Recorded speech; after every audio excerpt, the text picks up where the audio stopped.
Je crois que c'est en 1944, Paul Valéry donne une lecture de Mon Faust, une œuvre surprenante. Et voyez les réactions.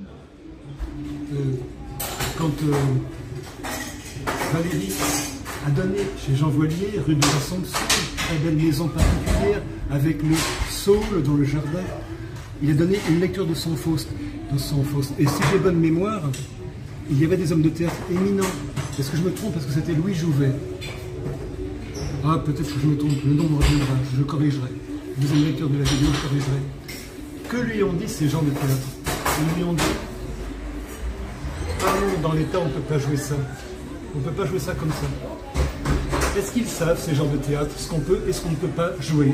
Est-ce qu'ils savent que quand Chopin a écrit ses études, il était seul à pouvoir les jouer, lui et Liszt? Est-ce qu'il sait que quand Messiaen a donné son catalogue d'oiseaux, personne ne pouvait le jouer? Aujourd'hui, on voit des enfants de 13 ans, c'est Yvonne Loriot qui me l'a dit, jouer le catalogue d'oiseaux.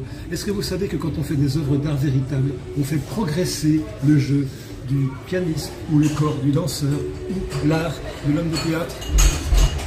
Aussi, on vous laisse imaginer la quantité de bêtises que, pour notre part, on a pu entendre à la lecture du manuscrit de notre Adonis par des gens de théâtre dont visiblement la force d'habitude, le goût de la routine étouffait toute imagination, toute créativité.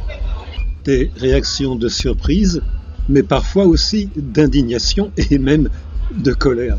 C'est drôle. Vous essayez de faire une belle chose et vous suscitez la rage. D'autres réactions, bien sûr, plus mesurées, plus touchantes dans leur incompréhension. Ah, mais je ne vois pas du tout comment on pourrait jouer ça. Très beau, mais injouable. Ou plus naïf encore. Oh, il faudrait un décor riche, des costumes imposants. Ah, j'imagine Aphrodite chargée de bijoux.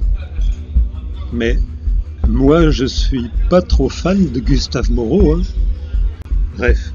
Il a fallu l'intelligence de quelques personnalités peut-être plus ouvertes pour comprendre que je savais ce que je faisais.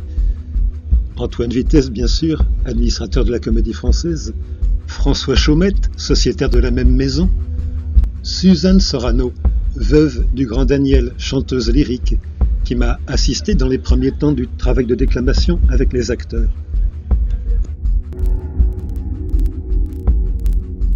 Ce que j'ai voulu, une écriture en vers fondée sur les couleurs phoniques et la synesthésie, une diction ou déclamation aussi éloignée de la diction dite, ou plutôt crue, naturelle, que l'écriture en vers l'est de l'écriture en prose, l'orchestique ou l'art des gestes, en harmonie ou poussé jusqu'à la dissonance avec les deux premiers éléments, écriture et diction.